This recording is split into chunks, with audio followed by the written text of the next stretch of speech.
Hey guys, it's Amanda. I'm an American living in the UK, and I post about my life and experiences living here, as well as these weekly reactions. So if that sounds like your thing, make sure you subscribe so you don't miss out on future videos. Now, today's is the top 10 ways to annoy British people, but before I even watch it, I'm probably going to say that jumping a queue, not saying sorry, and calling football soccer will be on the list. Of course, I could be wrong, but I'll be shocked if at least some of them aren't on there. And for all my British viewers, what annoys you the most?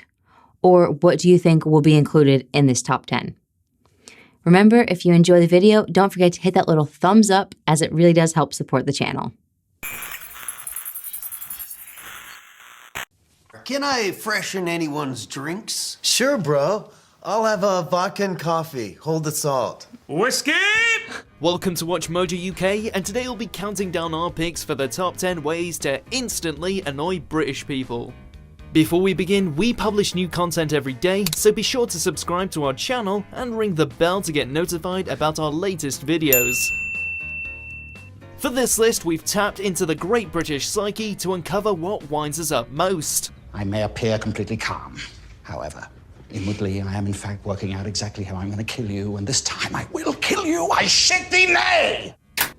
Number 10. Public complaining.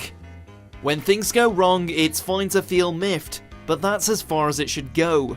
Because the sound of someone actually complaining is always worse than whatever the problem is. Oh, come on, stop whining. If a restaurant's food isn't to your taste, just ignore your disappointment and eat it anyway.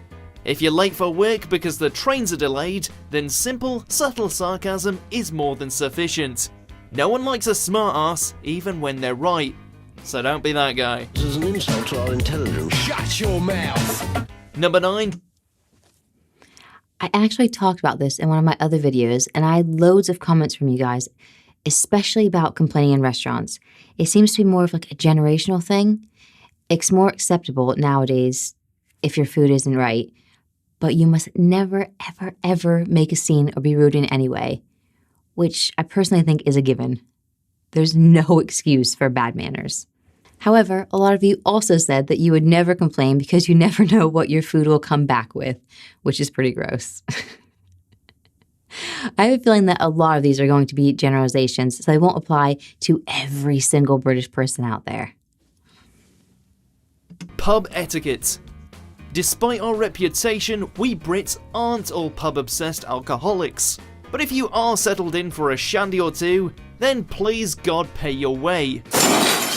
Whiskey? Not buying a round is an obvious no-no, but expecting your mate to shell out on something expensive when everyone else is on affordable ales is also out of bounds.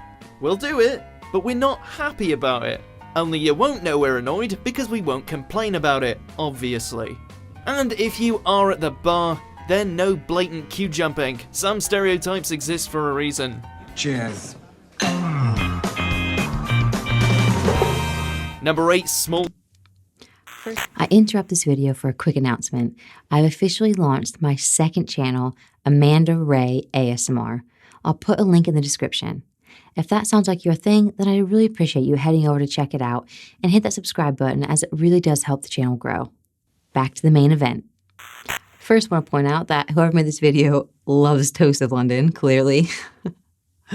But as far as pub etiquette goes, honestly, there's nothing more annoying than taking turns with rounds and someone skipping out or just not buying theirs. Unless, of course, they've said so ahead of time. I mean, come on, Dave. Don't be a cheapskate. Just pay up with that pint of cider. Talk. What did you watch on telly last night? I didn't watch telly, I watched a video. I watched that Peak Practice. Yeah, I've never seen it. In a lift, at a bus stop, on the underground, small talk doesn't exactly annoy British people, but it does bring some out in a very cold sweat. We may have spent centuries developing the English language, but we're typically terrible at applying it whenever someone simply asks us how we are. Conversation starters to probably avoid include Brexit, the Premier League, and asking us whether we know the Queen. We more than probably don't. Get her out of here. Number 7. American English. I don't think that one's completely fair. This is another one that really depends on the person, because I've had lovely chats with strangers And then other times it is the most awkward experience. Neither person knows really what to say, and you can tell that we just want to run in either direction just to get away from each other.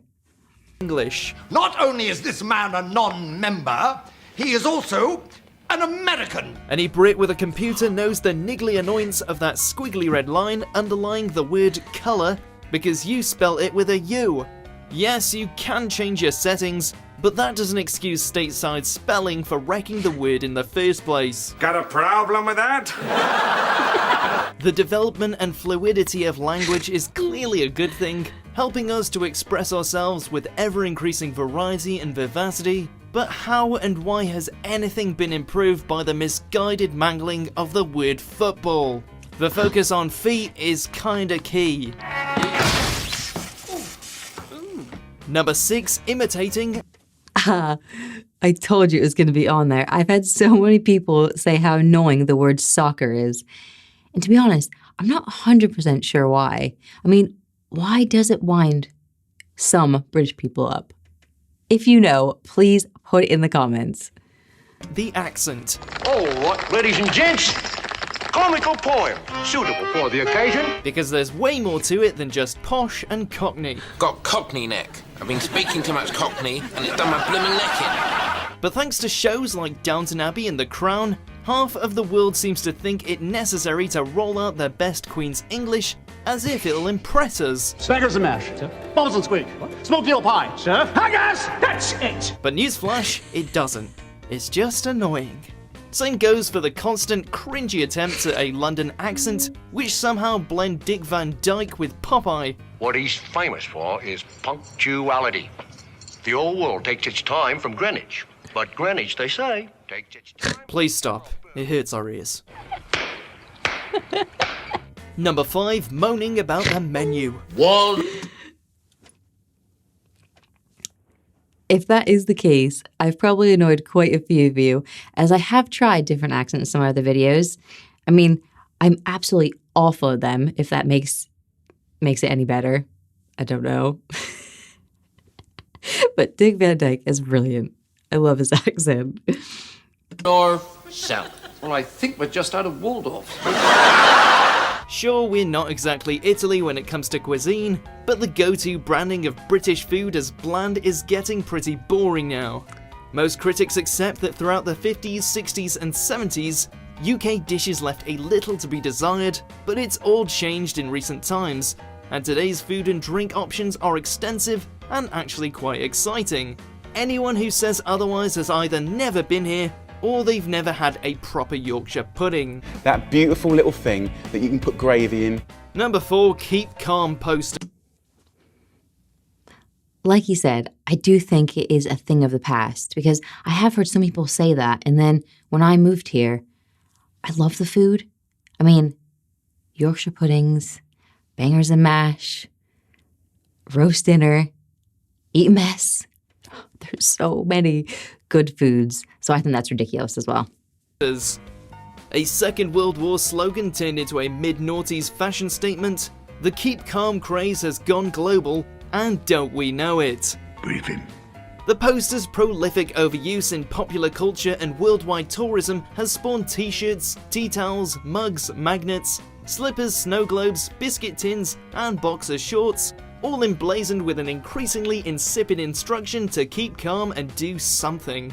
How about keep calm and stop buying this rubbish? So much for classic army technique. Number 3, the identity crisis. I mean, I have seen those everywhere, but I mean, really? If they're in the top 5 things that annoy Brits? Is that true? Let me know, I don't know. The UK. It's 4 countries under one collective name. Sounds simple, but it often isn't. Want proof of the national pride that pings from border to border? Try telling a Scot they're English, and prepare for a patriotic protest. You'll do your wank. Lots of us identify as British, but it's not for everyone, and the many mini rivalries are part of what makes us great. Of course, we're often united as British, as in the Olympic Games, but what the UK definitely isn't is Australia. Why does everybody keep making that mistake? You're not even looking at me, man. Now you're just being rude. Number 2, public praise. A pinch of praise is always appreciated, but too much of it makes us awkward. Reactions range from the graciously accepting a compliment, but risking insincerity and smugness, to quietly ignoring your plaudits, but somehow seeming aloof and arrogant. I hope it doesn't sound arrogant when I say that I am the greatest man in the world. The humble middle ground is always hard to hit. Just rewatch awards acceptance speeches by British actors if you don't believe us. Kind words and good deeds are all grand. Just let's not make a song and dance about it, shall we? Number 1, is that near London? I don't think annoyed is the right word. I just think that British people are more modest when it comes to like giving and taking praise. In the US, if someone did a great job, there would be like a huge song and dance about it, like a woo, high five, yeah. Maybe even a party thrown. Whereas in the UK, I feel like it would be more like a thumbs up or well done, that sort of thing.